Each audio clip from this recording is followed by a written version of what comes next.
আল্লাহ সুবহানাহু ওয়া তাআলা আদম আলাইহিস সালামকে হুকুম করলেন, আদম আলাইহিস সালামকে পাঠাইলেন দোয়া নেওয়ার জন্য।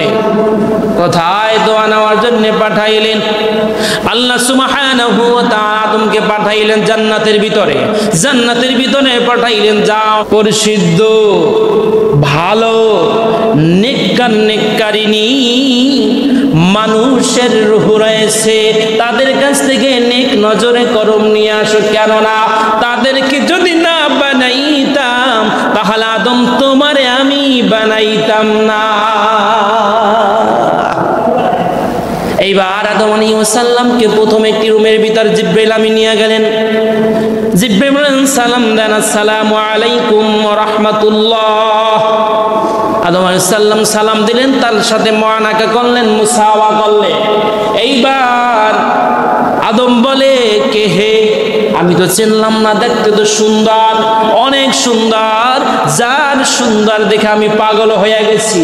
জিবরাইল আমিন বলে, ইনি আর কেউ নয়, ইনি যার উসিলায় আপনাকে আল্লাহ বানাইছেন, ইনি হলেন মুহাম্মাদুর রাসূলুল্লাহ। বলেন না সুবহানাল্লাহ। জিবরাইল বলেন, এর আসমানের নাম হচ্ছে আহমদ আর জমিন হচ্ছে মুহাম্মদ। তার কাছ থেকে নেক নজর নিলেন, নজরে করম নিলেন। এরপরে আল্লাহ সুবহানাহু ওয়া তাআলা হুকুমে জিবরাইল আমিন দ্বিতীয় রুমে নিয়ে গেলেন। সেখানে যখন নিয়ে গেলেন, আদমকে নিয়ে যাওয়ার পরে আদম তার সাথে দেখা করলেন। দেখা করার পরে বললেন, কে? যাকে দেখেছেন তার কলিজার টুকরা কন্যা মা ফাতিমা। আর এই মা ফাতিমা জান্নাতি মহিলাদের সরদারিনী হবে। বলেন না সুবহানাল্লাহ। এইবার আল্লাহ সুবহানাহু ওয়া তাআলা হুকুমে জিবরাইল আমিন আদমকে নিয়ে গেলেন তৃতীয় রুমে। তৃতীয় রুমে নেওয়ার পরে এই তৃতীয় রুমে ঢুকলেন। ঢোকার সাথে সাথে তার সাথে মুসাওয়া করলেন, মুআনাকা করলেন। আদম বলেন, কে? তখন বলে, ইনি হলেন যাকে দেখে এসেছেন তার প্রাণের স্বামী আলী। এইবার চতুর্থ রুমে গেলেন। চতুর্থ রুমে যাওয়ার পরে দেখা করলেন, মুআনাকা করলেন। তখন আদম বলে, কে হে? যার সাথে দেখা করে এসেছেন তাদের কলিজার টুকরা মা ফাতিমা আলীর সন্তান ইমাম হাসান। এইবার পঞ্চম রুমে নিয়ে গেলেন। পঞ্চম রুমে নিয়ে যাওয়ার পরে এইবার তার সাথে দেখা করলেন আদম দেখা করার পরে এরপরে মুআনাকা করলেন, মুসাফা করলেন, পরিচয় জানতে চাইলেন। ইনি হলেন ইমাম হাসানের ভাই মা ফাতিমা আলীর কলিজার টুকরা ইমাম হুসাইন। আর আল্লাহ সুবহানাহু ওয়া তাআলা এদেরকে একটা মেসেজ দিলেন। এই যে পাঁচজন, এই পাঁচজনকে মেসেজ দিলেন আল্লাহ সুবহানাহু ওয়া তাআলা কুরআনুল কারীমের 22 নম্বর পারার 1 নম্বর সাফার 33 নম্বর সূরা আর সূরাতুল আহজাবের 33 নং আয়াতে আল্লাহ সুবহানাহু ওয়া তাআলা বলেন, ইন্নামা ইউরিদুল্লাহু লিইয়ুযহিবা আনকুমুর রিজসা আহলাল বাইতি ওয়া ইউতাহহিরাকুম তাতহীরা।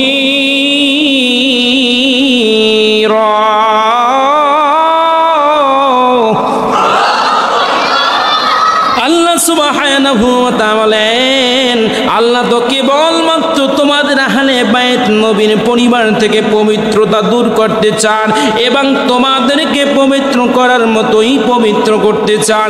এই আয়াতে কারিমা দ্বারা আল্লাহ সুবহানাহু ওয়া তাআলা পাক পাঞ্জাতনের কথা বলেছেন। জোরে বলেন না সুবহানাল্লাহ। अपनी पंजातन गो नबीजी, अपनी पंजातन ओ गो नबीजी, अपनी पंजातन बाबा, अपनी पंजातन गो नबीजी, আপনি পাঞ্জাতন, ও গো নবীজি আপনি পাঞ্জাতন। এটা জোরে কওয়া যাইবে কি? সবাই জবান খুলে বলা যাবে? আপনি পাঞ্জাতন গো নবীজি আপনি পাঞ্জাতন, ও গো নবীজি আপনি পাঞ্জাতন। পাঞ্জাতনের নাম স্মরণে, পাঞ্জাতনের নাম স্মরণে দূরে যাই সমন, ও গো নবীজি আপনি পাঞ্জাতন। আপনি পাঞ্জাতন গো নবীজি আপনি পাঞ্জাতন, ও গো নবীজি আপনি পাঞ্জাতন।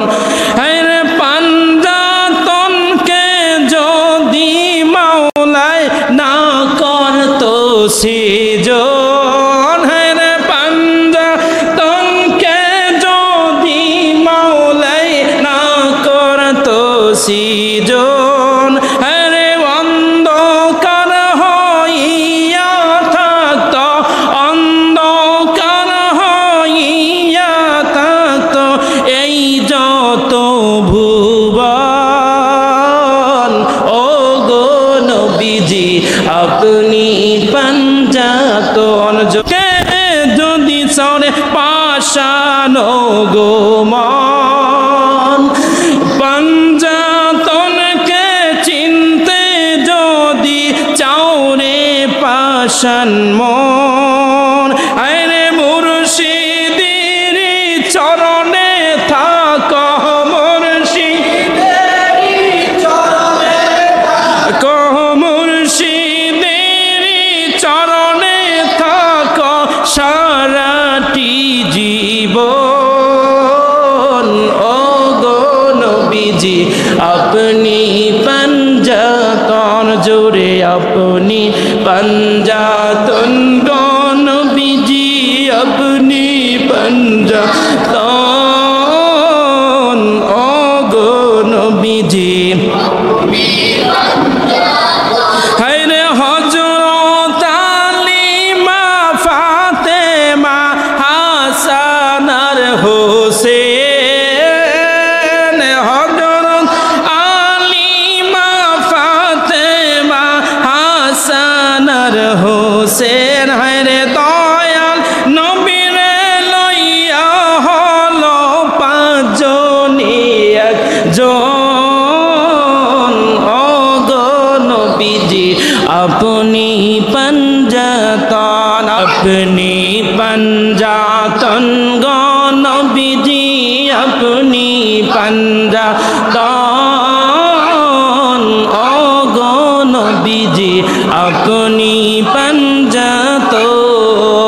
আমার আব্বা জানরা কলিজার টুকরা যুবক ভাইয়েরা, পাক পাঞ্জাতনের মাস মুহররম মাস, 10ই মুহররম। এই মাসটা অনেক ফজিলতপূর্ণ মাস, ঠিক কিনা বলে? এই মাসটা হলো দোয়া কবুলের মাস, ঠিক কিনা?